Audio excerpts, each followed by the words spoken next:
तो हेलो बच्चों, तो आज हम लोग पढ़ने वाले हैं क्लास 9th मैथ प्रश्नावली 1.4। ठीक है।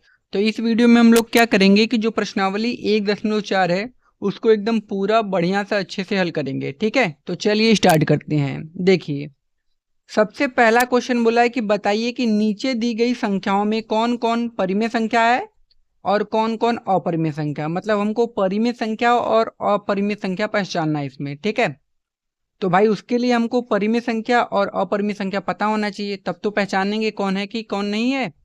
तो हम क्या करेंगे, सबसे पहले परिमेय और अपरिमेय को पढ़ लेते हैं, फिर इसके बाद इसको लगा लेंगे। तो इसको हटाते हैं साइड में। सबसे पहले परिमेय संख्या और अपरिमेय संख्या को समझते हैं। तो यहाँ पर देखिए, सबसे पहले क्या लिखेंगे, परिमेय संख्या। ठीक है, परिमेय संख्या। परिमेय संख्या क्या होता है, तो देखिए वह संख्या जिसे हम P बटे क्यू के रूप में, P बटे क्यू का मतलब होता है कि बटे में। ठीक है, वह संख्या जिसे हम P बटे क्यू के रूप में, क्यू के रूप में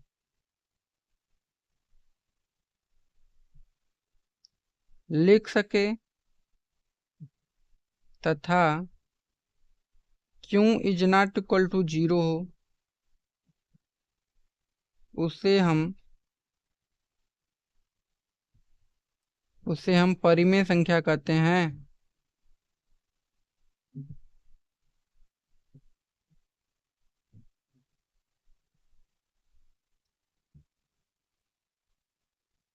ठीक है, तो इसके कहने का मतलब यह है कि वह संख्या जिसे हम P बटे क्यू मतलब बटे में लिख दें, लेकिन Q is not equal to 0 हो। उसका मतलब ये है कि नीचे 0 नहीं होना चाहिए। जब हम संख्या बटे में लिखे तो नीचे 0 ना हो, उसको हम परिमेय संख्या कहते हैं। एग्जाम्पल,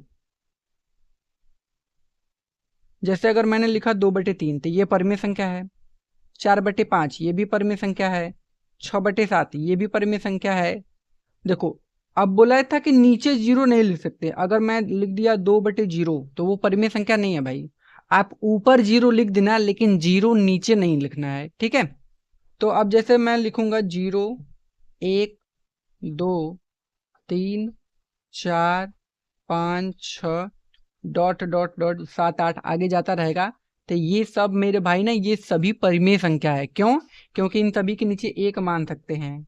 ठीक है, तो ये सभी आपका क्या है, परिमेय संख्या। याद रखना, इसका मतलब जो संख्या होता है हमारा 0 1 2 3 4 5 6, ये सब परिमेय संख्या होता है। ठीक, और जिसका वर्गमूल निकल जाएगा वो सभी परिमेय संख्या। जैसे रूट में 4 का वर्गमूल होता है 2, ये परिमेय संख्या।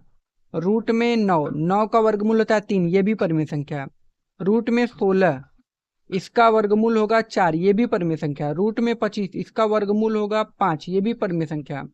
रूट में 36, इसका वर्गमूल होगा 6। तो मतलब जिसका भी वर्गमूल निकल जाएगा वो सब भी हमारा परिमेय संख्या होगा। ये ध्यान दीजिएगा। इनडायरेक्टली क्या होता है, जैसे रूट में 4 है तो इसका वर्गमूल आएगा 2, तो इसका मतलब ये रूट में 4 नहीं लिखा गया है, ये 2 लिखा गया है। समझे? तो 2 परिमेय संख्या होता है, ऐसे ही समझो। जैसे ये रूट में 9 है तो ये रूट में 9 नहीं है, ये कितना है, 3 है। इसको हल करोगे तो 3 आएगा। तो पता है 3 तो परिमेय संख्या है। तो जिसका भी वर्गमूल निकलेगा वो सब परिमेय संख्या। अब दशमलव में भी परिमेय संख्या आता है। हर टाइप का मैं आपको समझाऊंगा कि परिमेय संख्या हर टाइप का, और अपरिमेय संख्या भी हर टाइप का बताऊंगा। ठीक है, अब दशमलव में कैसा आता है, जो नंबर रिपीट होगा। रिपीट का मतलब क्या होता है, जैसे एक नंबर तो होगा पूरा पूरा कट जाएगा। जैसे मान लीजिए 1.26 आ गया, पूरा पूरा कट गया, तो ये परिमेय संख्या है। जैसे 1.74, ये भी परिमेय संख्या है, पूरा पूरा कट गया। लेकिन जब रिपीट होगा, जैसे 1.5 5 5 5 ऐसे जाता ही है। तो जब नंबर रिपीट होगा तो वो परिमेय संख्या है मेरे भाई, ध्यान दीजिएगा। जैसे दे दिया 1.6 पर बार, 6 पर बार का मतलब यह 6 बार बार आएगा, तो यो परिमेय संख्या है। बस, मुझे नहीं लगता कि इससे ज्यादा कुछ परिमेय संख्या में है। इतना में आपका काम हो जाएगा। ठीक है, अब दूसरा डालते हैं हेडिंग अपरिमेय संख्या। अच्छे से समझो भाई, अच्छे से समझोगे तो अच्छे से नंबर भी आएगा। ठीक है, अपरिमेय संख्या। अपरिमेय संख्या क्या होती है? वह संख्या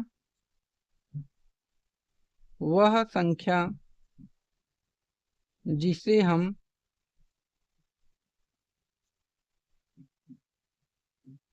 P/Q के रूप में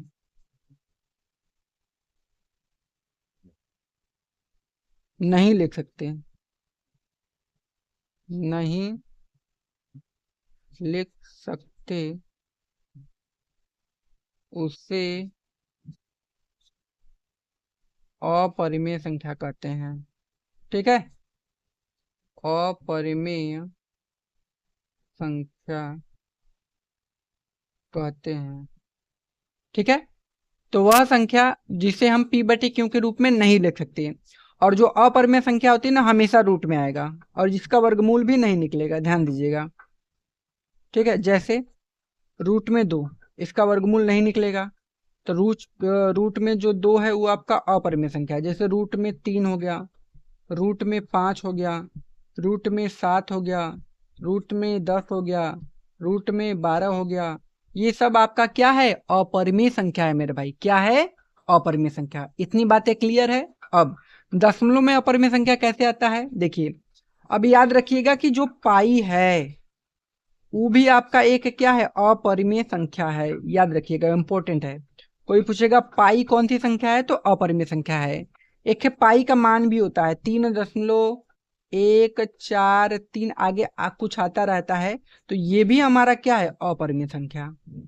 ठीक है, एक और होता है पाई का मान। पाई का मान एक 22/7 भी होता है, तो याद रखिएगा कि जो 22/7 होगा ना, वो आपका परिमेय संख्या होगा। 22/7 परिमेय संख्या होगा, लेकिन जो पाई है और पाई का मान 3.143, ये दोनों अपरिमेय संख्या है, और ये जो है 22/7, ये पाई का मान, ये परिमेय होगा। पाई का 2 ठे मान होता है, एक ये मान, एक ये मान। तो पाई का ये वाला मान अपरिमेय संख्या है, पाई खुद भी अपरिमेय संख्या है, लेकिन पाई का मान ये जो बट्टी में आता है 22/7, इसको परिमेय संख्या मानते हैं। ठीक है, इतनी बातें क्लियर है। अब देखो, जब अलग अलग नंबर आएगा तो वो हमारा अपरिमेय संख्या होगा। जैसे मान लो 1.70 आ गया, फिर 700 आ गया, फिर 7 3 थे 0 आ गया, फिर 7 4 0 आ गया। इसका मतलब ये नंबर बार बार बदल बदल कर आ रहा है। तो जब नंबर बार बार बदल कर आएगा तो वो होगा अपरिमेय संख्या। कोनो दिक्कत यहाँ तक भाई? नहीं होना चाहिए। अब देखो, इतना पढ़ने के बाद हम पढ़ेंगे एक और चीज, लास्ट एवं फाइनल। क्या? कि कभी भी अगर एक परिमेय संख्या होगी, क्या होगी? एक परिमेय संख्या, एक परिमेय संख्या प्लस एक रहेगा अपरिमेय संख्या। क्या रहेगा? एक अपरिमेय संख्या। तो जब इन दोनों को मिलाएंगे, हम मिलाएंगे मतलब चाहे ये जोड़ में रहे, चाहे गुणा में रहे, चाहे भाग में रहे, चाहे घटाना में रहे, तो इसको हमेशा हम अपरिमेय संख्या ही मानेंगे मेरे भाई। क्या मानेंगे? अपरिमेय संख्या। ठीक है, एक एग्जाम्पल देता हूं। जैसे मान लो कि 2 प्लस रूट में 5 आ गया आपको, अब ये एक संख्या है। अब देखो, तो 2 प्लस रूट में 5 आ गया, तो 2 कौन सा संख्या है? तो आप कहोगे सर 2 तो परिमेय संख्या है और रूट में 5 अपरिमेय। तो एक परिमेय संख्या है, एक अपरिमेय, तो ये दोनों मिला के क्या कहलाएंगे? अपरिमेय संख्या। तो जब कभी भी एक परिमेय संख्या रहेगा, एक अपरिमेय संख्या, तो उसको हमेशा हम अपरिमेय संख्या ही मानेंगे। ठीक है, बस अब आप पूरा सवाल अपने से हल कर सकते हो। चलो सवाल की तरफ बढ़ते हैं ना। पहला क्वेश्चन दिया था 2 माइनस रूट में 5। अब बताओ क्या है ये? तो मेरे भाई 2 माइनस रूट में 5, तो ये आपका अपरिमेय संख्या है। क्यों? क्योंकि ये परिमेय संख्या है और ये अपरिमेय संख्या है। तो मैंने बताया था कि एक परिमेय संख्या रहेगा, एक अपरिमेय संख्या, चाहे वो जोड़ में रहे, घटाना में रहे, गुणा में रहे, भाग में, वो हमेशा आपका अपरिमेय संख्या ही होगा। ठीक है, क्या होगा? अपरिमेय संख्या। दिक्कत कोई नहीं? दिक्कत। दूसरा आपका क्या था? दूसरा था 3 प्लस रूट में 23 आपका। ठीक है, और माइनस रूट में 23। तो इसको थोड़ा सा हल करेंगे भाई। ये जो प्लस का रूट में 23 है, माइनस का रूट से 23 से कट जाएगा, कोष्टक हटा के काट दीजिएगा, बचेगा 3। तो 3 हमारा होता है परिमेय संख्या। इसका मतलब ये जो संख्या है वो परिमेय संख्या है। ठीक है, समझ में आई ना बात? तो ये परिमेय संख्या हो गया। ठीक, अगला तीसरा देख लीजिए। तीसरा हमारा क्या है, 2√7 और नीचे है 7√7। तो ये √7 से √7 खत्म हो जाएगा, 2/7 आएगा। और 2/7 हमारा क्या है, परिमेय संख्या है। क्या है, परिमेय संख्या मेरे भाई। ठीक है ना जी, कोनो दिक्कत यहां तक नहीं होना चाहिए। आगे देखो, चौथा 1/√2। ये क्या है, एक परिमेय संख्या है और √2 अपरिमेय संख्या, तो भाग में है तो क्या होगा, अपरिमेय संख्या ही। मैंने आपको बता रखा है, अपरिमेय संख्या। ठीक है, अगला क्वेश्चन बोला है 2 पाई। तो मैंने आपको क्या बताया था कि पाई कौन सा संख्या है, तो आप बताओगे सर आपने बताया था कि पाई तो अपरिमेय संख्या है, तो 2 पाई का होगा, वो अपरिमेय संख्या ही होगा मेरे भाई। क्या लिखेंगे, अपरिमेय संख्या। अब मुझे एक बात बताओ, इस क्वेश्चन में कहीं दिक्कत तुमको, कहीं दिक्कत नहीं ना? तो जब आप चीजों को अच्छे से समझोगे तो ऐसे ही कहीं दिक्कत नहीं होगा। ठीक है, और आधा अधूरा समझ के लगाने का प्रयास करोगे तो दिक्कत होगा भाई, इसीलिए पूरा पढ़ो, बढ़िया से पढ़ो लेकिन। ठीक है, तो ये क्वेश्चन हो गया। अगला क्वेश्चन देखते हैं। देखिए अगला क्वेश्चन क्या बोला है, बोला है कि निम्नलिखित व्यंजकों में से प्रत्येक व्यंजक को सरल कीजिए। अब इन सभी को हमको क्या करना है, सरल करना है। तो चलिए करते हैं ना, पहला क्वेश्चन को लेते हैं,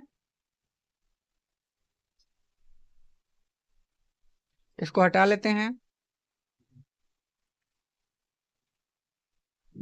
पहला है क्वेश्चन, दूसरा का पहला, दूसरा का मेरे भाई पहला क्वेश्चन। देखिए क्या लिखा है, 3 + √3 और आगे है 2 + √2। इसको हल करना है मेरे भाई। तो चलिए हल करते हैं इसको। गुणा करिए, 3 का 2 में गुणा करेंगे 6, इस 3 का दोनों में करना है ना। तो पहले 3 का 2 में कर दो, 6 आ जाएगा। प्लस 3 का आप गुणा √2 में करोगे तो आएगा 3√2 मेरे भाई। कोनो दिक्कत नहीं, दिक्कत। तो हमने 3 का इन दोनों में गुणा कर दिया, हो गया इसका काम। अब इस √3 का अब इन दोनों में करना है, तो √3 का गुणा 2 में करोगे तो 2√3 आएगा। प्लस √3 का गुणा √3 में करोगे तो √6 आएगा, आंसर। ठीक है, तो इतना आसान है ये सब क्वेश्चन यार, कोनो बहुत बड़ी बात नहीं है। पहला हो गया। दूसरा, 3 + √3 है और 3 - √3 है। इसको कैसे हल करेंगे, इसके लिए आप ना एक फार्मूला याद कर लीजिए। क्या है फार्मूला भाई, a² - b² का फार्मूला। a² - b² का फार्मूला क्या होता है कि एक कोष्टक में a + b और एक कोष्टक में a - b। इसका कहने का मतलब क्या है कि अगर कौनो चीज दो कोष्टक में सेम सेम रहेगा, सेम सेम, जैसे a + b, यहाँ a - b, लेकिन एक के प्लस में रहेगा और एक के माइनस में। ठीक है, सेम सेम रहेगा लेकिन एक प्लस में रहेगा एक माइनस में, तो करेंगे क्या, पहले वाले का स्क्वायर करेंगे, फिर माइनस लगा के दूसरे वाले का स्क्वायर कर देंगे, आंसर आ जाएगा। तो यहाँ भी आप देखेंगे सेम सेम है, एक प्लस में है एक माइनस में, तो उसी फार्मूले पर मतलब पहले वाले का स्क्वायर मतलब 3 का स्क्वायर और माइनस दूसरे वाले का स्क्वायर कर देंगे, √3 का स्क्वायर। अब 3 का स्क्वायर 9, √3 का स्क्वायर 3 होगा, स्क्वायर से रूट कट जाएगा, आ जाएगा 3। तो 9 में से 3 जाएगा 6, यही आंसर। देखा ना कितना आसान था, तो है आसान भाई, आपको खाली समझना पड़ेगा। ठीक है, ये वाला क्वेश्चन हो गया। तीसरा देखते हैं। तीसरा है √5 है, √5 + √2 का होल ऑफ स्क्वायर। तो आपको पता होगा a + b का होल ऑफ स्क्वायर क्या होता है मेरे भाई, वो होता है a² + b² + 2ab। इसी पर लगाएंगे, तो ये जो √5 है वो ए का मान है और रूट में 2 किसका मान है, बी का मान रखें।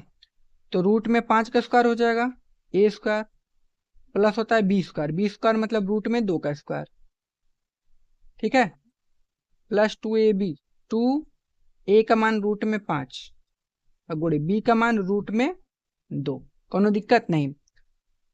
अब स्क्वायर से रूट खत्म तो यहाँ खाली आएगा 5, स्क्वायर से रूट खत्म तो यहाँ खाली आएगा 2 प्लस 2 और गुणे के रूट 5 का गुणा रूट 2 में करेंगे तो रूट में आ जाएगा 10, ठीक है। तो 5 और 2 कितना हो जाएगा 7 प्लस यहाँ से हो जाएगा इसका इसमें गुणा करेंगे तो 2 रूट में 10, बस आंसर हो गया, ठीक है।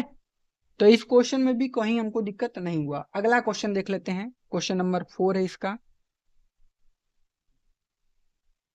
रूट में 5 माइनस रूट में 2, फिर आगे है रूट में 5 प्लस रूट में 2। तो ये किस पे लगेगा, सेम वही सवाल है तो हम इसको भी उसी पे लगाएंगे, किस पे, इसी वाले फार्मूले पर। देखिए सेम चीज है लेकिन एक बार प्लस में एक बार माइनस में, तो ऐसा सवाल हम लोग कैसे करते हैं, पहले वाले का स्क्वायर करेंगे माइनस लगाएंगे दूसरे वाले का स्क्वायर, बस हो गया आंसर। स्क्वायर से रूट खत्म 5 आया, स्क्वायर से रूट खत्म 2 आया, 5 में से 2 घटा देंगे 3, मेरे भाई यही हमारा क्या हो जाएगा आंसर। तो हमने जो दूसरा था उस सभी का सभी दूसरे में जो चारों क्वेश्चन था उसको बढ़िया से हमने हल कर लिया, ठीक है। तो अब आगे चलते हैं अगले वाले क्वेश्चन की तरफ। देखिए अगला वाला क्वेश्चन क्या बोला है कि आपको याद होगा कि पाई को एक वृत्त की परिधि मान लीजिए सी और उसके व्यास मान लीजिए डी के अनुपात से परिभाषित किया जाता है, अर्थात पाई बराबर सी बटे डी है। यह इस तथ्य का अंतर विरोध करता हुआ प्रतीत होता है कि पाई अपरिमेय संख्या है, अपरिमेय है। इस अंतर विरोध का निराकरण आप किस प्रकार करेंगे, हमको ही बताना है। बोल रहा है ना कि पाई एक अपरिमेय संख्या है, उसका विरोध कर रहा है, लेकिन हमको पता है कि पाई अपरिमेय संख्या है, तो इसको हम कैसे बताएंगे, ठीक है, ठीक है। तो देखिए तो हमको बोला था ना कि जो पाई है वो सी बटा डी के क्या है बराबर है। यहाँ पर सी क्या है आपका पता है आपको, सी है परिधि और डी है व्यास। तो देखिए इसको समझाता हूं मैं थोड़ा सा आपको। हमको दिया है पाई बराबर सी बाई डी, ठीक है। तो पाई बराबर इसी का है परिधि, परिधि कितना होता है 2 पाई आर, और ये डी क्या होता है, डी आपका व्यास होता है। तो व्यास कितना किसके बराबर होता है 2r के बराबर होता है। तो 2r से 2r खत्म हो जाएगा, तो ये पाई पाई के क्या आ जाएगा बराबर आ जाएगा। तो इसमें आपको कुछ करना नहीं है, बस एक ही आपको स्टेटमेंट लिख देना है। इसका मतलब क्या है, देखिए इसका कोई अंतर विरोध नहीं है। स्मरण रहे कि जब कभी भी स्केल या किसी अन्य युक्ति से लंबाई मापते हैं तब इसको केवल एक सन्निकट मतलब निकटतम सन्निकट मान प्राप्त होता है, अतः अनुभव नहीं कर पाते कि जो सी या डी अपरिमेय संख्या है। यही आपको क्या करना, लिख देना है, यही आपका क्या हो जाएगा आंसर हो जाएगा मेरे भाई, ठीक है। ये कहाँ से लिखेंगे आप, ये आपके बुक के पीछे दिया गया स्टेटमेंट है, इसको लिख लीजिएगा, बस हो जाएगा आपका काम, ठीक है। अगला क्वेश्चन देखिए, अगला क्वेश्चन है संख्या रेखा पर रूट में 9.3 को निरूपित कीजिए। चलिए दर्शाते हैं। तो संख्या रेखा पर इसको दर्शाना है मेरे भाई, ठीक है। चलो दर्शा देते हैं, क्या दिक्कत है। क्वेश्चन नंबर 4, रूट में 9.3 यही ना। चलो पहले एक लाइन खींच लो 9.3 सेंटीमीटर लंबी, फिर यहाँ से क्या करो 1 सेंटीमीटर थोड़ा सा बढ़ा लो लंबाई, ठीक है। अब यहाँ पे इसका अर्धक खींचना है, अर्धक, अर्धक का मतलब पता है ना क्या होता है, बताओ जल्दी जल्दी, आधा, ठीक है। अब इसको मिला दो इससे, भाई देखो मैं हाथ से बना रहा हूँ लेकिन आप लोग इंची से बनाना। इसको इसे क्या करो मिला दो। अब यहाँ पे एक रेखा है ये ना, ये वाली, यहाँ पर 90 अंश का कोण बनाएगा, तो इसको आप क्या करो यहाँ से मिला दो। अब बस यह जो है ना, यह है रूट में 9.3। देख लो कितना आसान था मेरे भाई, है कौन हार जी है झूठा। इस क्वेश्चन के लिए सब लोग परेशान रहते हैं, ठीक है। तो यही हमारा इसका क्या हो जाएगा आंसर। अगला क्वेश्चन देखते हैं हम लोग। अब अगला क्वेश्चन है, निम्नलिखित के हरों का परमीकरण कीजिए। ये जो नीचे हर दिया गया है उसका परमीकरण करना है। चलो करते हैं।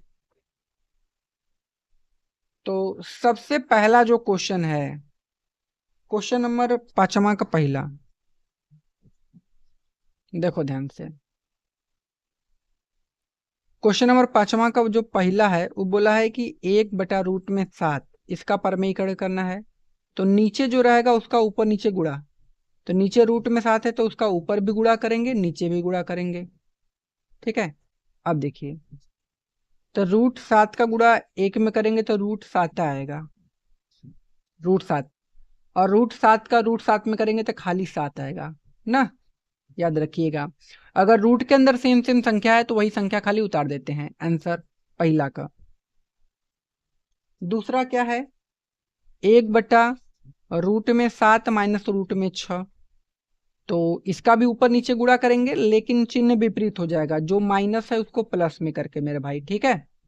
ऊपर भी प्लस करके नीचे भी आपको प्लस करके करना पड़ेगा। ठीक है, ये हो गया। अब क्या करेंगे, √7 प्लस √6 का 1 में गुणा करेंगे तो कितना आएगा, √7 प्लस √6, वही सेम चीज रिपीट हो जाएगा। अब देखो ध्यान से, अब यहां देखोगे तो सेम चीज है, एक बार प्लस में है और एक बार माइनस में। तो फार्मूला पता है ना, a² माइनस b² का फार्मूला याद है ना। तो यहां तो हो जाएगा √7 का स्क्वायर पहले का स्क्वायर माइनस √6 का स्क्वायर। ऐसे इसको किस पर हल कर रहे हैं पता है ना, a² माइनस b² वाले फार्मूले पर। क्योंकि आपके पता है कि जब सेम संख्या होगी और एक माइनस में रहेगा एक प्लस में रहेगा तो पहले वाले का स्क्वायर माइनस लगाओ दूसरे वाले का स्क्वायर। ठीक है, ये हो गया। आगे यहां सा जगह √7 प्लस √6, इधर क्या हो जाएगा, स्क्वायर से रूट खत्म खाली 7 माइनस स्क्वायर से रूट खत्म खाली 6। ठीक है, तो यहां से क्या हो जाएगा, √7 प्लस √6, और 7 में से 6 घटाएंगे तो कितना आएगा 1, और नीचे 1 आता है तो उसका कुछ वैल्यू नहीं होता है। तो जो हमारा फाइनल आंसर आएगा वो √7 प्लस √6 आंसर मेरे भाई। ठीक है, तो कोई दिक्कत यहाँ तक मेरे भाई नहीं होना चाहिए। अच्छे से मैंने आपको समझा दिया। ठीक है, ये वाला क्वेश्चन हो गया। अब इसका अगला वाला भी क्वेश्चन देख लेते हैं। क्वेश्चन नंबर 3 है इसका। क्वेश्चन नंबर 3 है, 1/√5 प्लस √2 इसको हल करना है। तो चलिए करिए। तो √5, अरे √5 ना जी, हाँ √5 माइनस √2 का गुणा, चिन्ह विपरीत करके गुणा कीजिएगा, बार बार बता रहा हूँ। ठीक है, अगर नीचे माइनस प्लस है तो ऊपर माइनस रहेगा, नीचे प्लस है तो ऊपर माइनस रहेगा, विपरीत चिन्ह। ठीक है, गुणा कीजिए। √5 माइनस √2 का 1 में, तो वही सेम चीज आ जाएगा, √5 और माइनस का √2। अब इसको सेम चीज है, एक बार प्लस में एक बार माइनस में, तो किस वाले फार्मूले पर लगाएंगे, a² माइनस b², मतलब पहले के स्क्वायर फिर माइनस लगाएंगे दूसरे वाले के स्क्वायर। यहां से हो जाएगा √5 माइनस √2, फिर स्क्वायर से रूट खत्म खाली 5 आ गया, माइनस स्क्वायर से रूट खत्म 2 आ गया। तो यहां से हो जाएगा √5 माइनस √2, अब 5 में से 2 जाएगा 3, आंसर मेरे भाई। ठीक है, तो इस क्वेश्चन को भी एकदम बढ़िया से हमने कर लिया। ठीक है, अब चलते हैं, इसका एक लास्ट क्वेश्चन है, उसको भी हम लोग क्या करते हैं भाई, लगा ही लेते हैं। ठीक है, इसी पर उसको भी लगा लेते हैं। तो क्वेश्चन नंबर आपका 4 रहेगा ये, 1/√7 माइनस का 2 है, इसको हल कीजिए। तो यहाँ हो जाएगा √7 प्लस का 2, और नीचे भी √7 और प्लस का 2। ठीक है, तो गुणा कीजिए। √7 प्लस 2 का 1 में करेंगे तो √7 प्लस 2 आ जाएगा, और एक बार माइनस में एक बार प्लस में, तो पहले वाले के स्क्वायर करेंगे, माइनस लगाएंगे दूसरे वाले का स्क्वायर करेंगे ना, a² माइनस b² वाले फार्मूले पर इसको करेंगे। ठीक है, तो यहां से जगह √7 प्लस 2, स्क्वायर से रूट खत्म, खाली 7 आएगा, माइनस 2 का स्क्वायर कितना हो जाएगा 4।